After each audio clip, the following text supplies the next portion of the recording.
Лайк басқандан неге аясыздар? Саусақтарыңыз 10 тонна болса да бисмилля деп көтеріп, лайк басып бермейсіздер ме? Комментарий жазып. Ассалаумағалейкум достар, армысыздар, арнама қош келіпсіздер. Әдеттегі достар, сіздерден қолдау күтемін. Каналды қолдап жүріңіздер. Енді көп менің оқырмандарым сұрап жатыр екен, сценарий деген жаңа режим қосылған. Осы қандай режим, түсіндіріп жіберші деп. Сіздерге бүгінгі видеода осыны түсіндіретін боламын. Олай болса мен көп созбай бастайын, кеттік достар. Ең алдымен достар, мен сценарий деген көріп тұрған шығарсыздар. Приз дейді, 50 монета береді. Цель дейді, яғни басты мақсат ол жеңу. Сложность трудно дейді. Одан кейін погода бәрі осындай. Бұл енді достар 8 сағат сайын обновление болып тұрады, яғни әртүрлі команда, әртүрлі сборный түсіп қалуы мүмкін. Одан кейін айта кетерім, бұлар өздері боттар автоматически ойнап жатады да, белгілі бір уақыт ішінде сіз осыны қосылып ойнап кете аласыз. В общем, мына жерде мысалы біз жеңіліп жатырмыз 2-0-мен. Еще 2 красный карточка бар. Біз енді жалғастырып ойнай аламыз, осыны қызық болайын деп тұр. Еще біз қай клубпен жалғастырамыз білмейміз. Кез келген клубтың составымен кіріп кетеміз. В общем, бұл жаңадан шыққан күшті режим болып тұр. Қызық өзіме. Сіздермен бірге ойнап көрейін. Міне Ланс пен Нант арасында матч. Міне 2-0-мен жеңіліп жатыр. Біз жеңіліп жатыр екенбіз. Трудный матч, но еще біз 2 красный карточка. Так, достар, бұл жер жаңа штанкаға тиіп кеткен қараш. Есеп сразу теңестіріп жүрге қошет. Есеп айырмасын қысқартып жүрге. Бізге өте қиын болайын деп тұр. 9 ойыншымен ойнаймыз. Оның үстіне 2-0 жеңіліп жатырмыз. Жалпы бұл Дремлиганың ойлап тапқан бір жақсы режимдардың бірі. Қызықты деген ойдамын. Карьерадағы матчтар жалғып кеткеннен кейін осындай матчтарды ойнап тұрсаң болады. Біз соққы жасадық. Бұл жерде бұрыштама. Кішігірім бұл жерде не де береді бізге? Награда дейді ғой, сыйлықтар.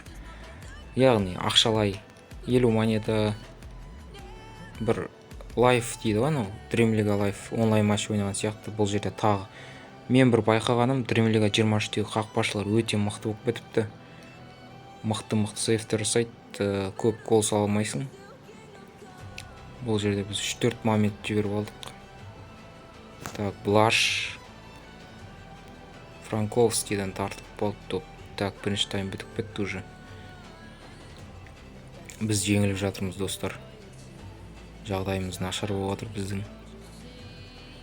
Жеңіп шығуымыз керек. Міне осы қызықты да, камбэк жасап шығуымыз керек. Еще какой-то Нант деген клубпен. Әртүрлі клуб, әртүрлі сборный түсіп қалуы мүмкін. Кейде легкий түсіп қалуы мүмкін сізге. Сіз жеңіп атуыңыз мүмкін. Бұл енді автоматически болады, кез келген уақытта қосылып кетуіңіз мүмкін. Мысалы 90 минутта қосып жіберуі мүмкін сізді ойынға деген. Бір рет ойнайсыз, одан кейін 8 сағаттан кейін ғана ойнай аласыз. 8 сағатта жаңарып тұрады. Мен, в общем, солай достар. Бұл жерде біз шабуылға шығып келе жатырмыз. Бірақ қайдам 9 ойыншымен қиын болады ау. Франковский. Дремлига 23-тің ең бір жақсы 5 замена істей аламыз. Ол өте жақсы. Графикасын жақсартқан, көріп тұрғандарыңыздай. Бұрынғыдан қарағанда жақсарған. Содан кейін ойыншылардың реакциялары кішкене шынайланған. Ойыншылардың қозғалыстары да, жүрістері де, тебістері де кішкене шынайға бейіттелген. Шынай өмір сияқты қылар кішкене. Крученный, яғни айналдырып әдемі тебеді ойыншылар. Мысалы айып добын жақсартқан. Айып добынан әдемі тебе алып, бұл жерде Мұхаммед жоқ, мүмкіндік бермейді вообще. Біз енді замена ауыстыра аламыз ғой, еще 5 ойыншы бар. Мұхаммед алыстан соққы жасаймыз ба? Жоқ, топ. Ускорение жоқ екен Мұхаммедте. Соққы қисық кетті достар. Егерде динамикамен менде кішкене қиындықтар туып жатыр, сәл-пәл сырылдап жатса, кешірім сұраймын достар. Так, бұл жерден бізде кім бар екен өзі білмейміз. Өңкей бичтар екен. Замядан шығаратын ойыншы да қалмапты ғой мына жерде бар ғой. Дендерс. Мына біреу шабуылшыны шығарып қойдық. Осылармен ойнайтырақ енді пока.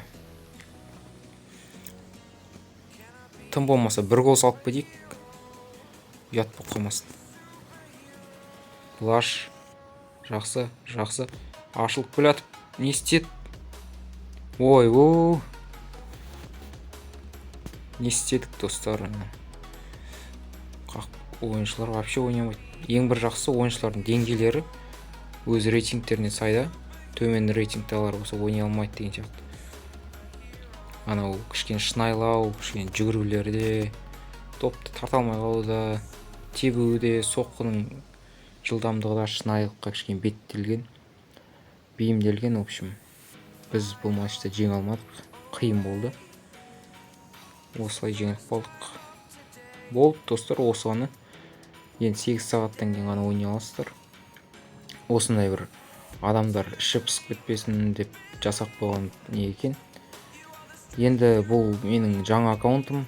Реалдың карьерасын күтіп жүрген жандар болса, лайкты аямай басып жіберіңіздер.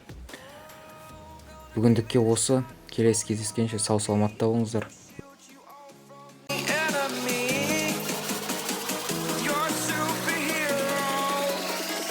You're a superhero.